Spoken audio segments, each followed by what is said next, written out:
एक दिन पहले राहुल गांधी ने संसद में कहा, गृह मंत्री डरे हुए हैं, उन्होंने हमारे छात्रों को गोली मारने का आदेश दिया। और अब ठीक 24 घंटे बाद महाराष्ट्र के छत्रपति संभाजी नगर से एक और आवाज उठी है। ये आवाज है कॉकरोच जनता पार्टी के संस्थापक अभिजीत दिपके की।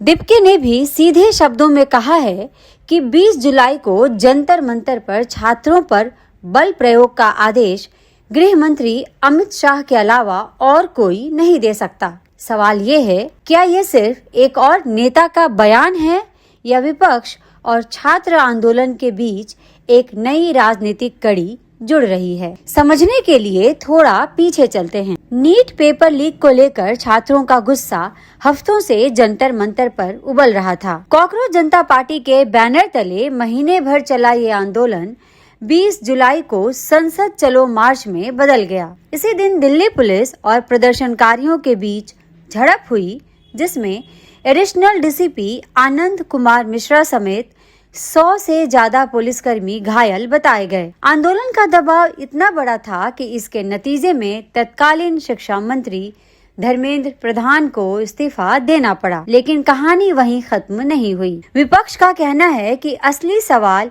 शिक्षा मंत्रालय का नहीं बल्कि उस दिन इस्तेमाल हुए बल का है। यहीं से निशाना सीधे गृह मंत्रालय और अमित शाह की तरफ मुड़ता है। अभिजीत दिपके ने पत्रकारों से कहा कि जिस तरह छात्रों पर हमला हुआ वो अमित शाह के आदेश के बिना संभव नहीं था। उन्होंने एक और गंभीर आरोप लगाया कि दिल्ली पुलिस ने जंतर मंतर पर पत्थरों से भरे ट्रक और एक क्षतिग्रस्त वाहन खुद पहुंचाए ताकि बाद में इसे प्रदर्शनकारियों की हिंसा बताया जा सके। दिपके का दावा है कि उन्होंने ये अपनी आंखों से देखा। दिपके ने ये भी कहा कि उन्हें और उनके परिवार को बीजेपी में शामिल होने के लिए धमकाया गया। उन्होंने सीजेपी पर लगे विदेशी फंडिंग के आरोपों को भी सिरे से खारिज किया और पलटवार करते हुए कहा, अगर गृह मंत्रालय की निगरानी में भी उनकी पार्टी को बाहर से पैसा मिल रहा है तो ये खुद शाह की नाकामी है। यहाँ साफ करना जरूरी है, दिपके और राहुल गांधी दोनों के आरोप अब तक आधिकारिक रूप से साबित नहीं हुए हैं। ये उनके व्यक्तिगत बयान और आरोप हैं, तथ्य नहीं। दूसरी तरफ दिल्ली पुलिस का कहना है कि जंतर मंतर इलाके में 100 से ज्यादा सीसीटीवी कैमरों की फुटेज और डिजिटल सबूतों की जांच चल रही है और एक एसआईटी मामले की निगरानी कर रही है। दिपके का बयान अचानक नहीं आया। एक दिन पहले ही राहुल गांधी ने लोकसभा में शाह पर सीधा हमला बोला था। उन्होंने कहा कि गृह मंत्री या तो दोषी हैं या अक्षम और दोनों ही सूरत में उन्हें पद छोड़ देना चाहिए।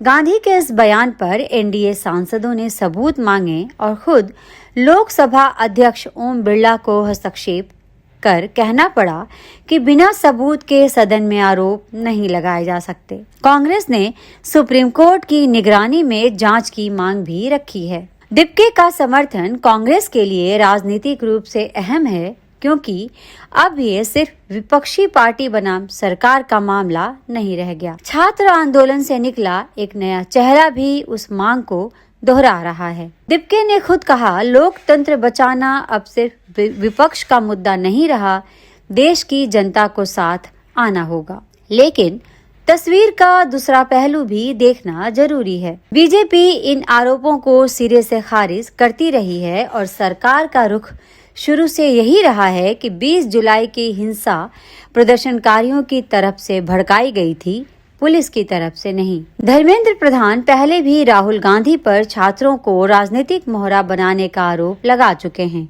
यानी दोनों तरफ की कहानियां बिल्कुल उलट हैं। एक तरफ आंदोलनकारियों और विपक्ष का दावा है कि पुलिस ने जानबूझकर हिंसा भड़काई और दूसरी तरफ सरकार का कहना है कि पुलिस ने सिर्फ स्थिति को संभाला। सच्चाई का फैसला अब उसी जांच और सीसीटीवी फुटेज पर टिका है जिसकी बात दिल्ली पुलिस कर रही है। राजनीतिक रूप से देखें तो ये मामला यहीं नहीं रुकने वाला।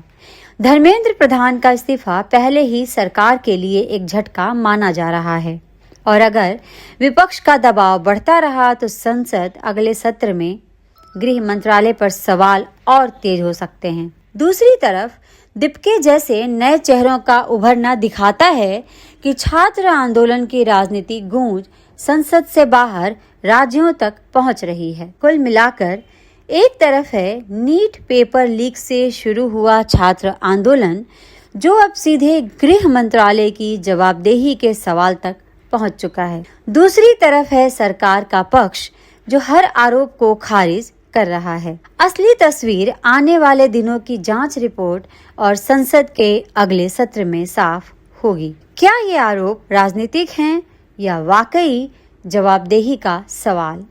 कमेंट में जरूर बताइए। वीडियो पसंद आया हो तो लाइक करें, चैनल को सब्सक्राइब करना ना भूलें और बेल आइकन दबाकर नोटिफिकेशन ऑन कर लें ताकि इस मामले का अगला अपडेट सबसे पहले आप तक पहुंचे।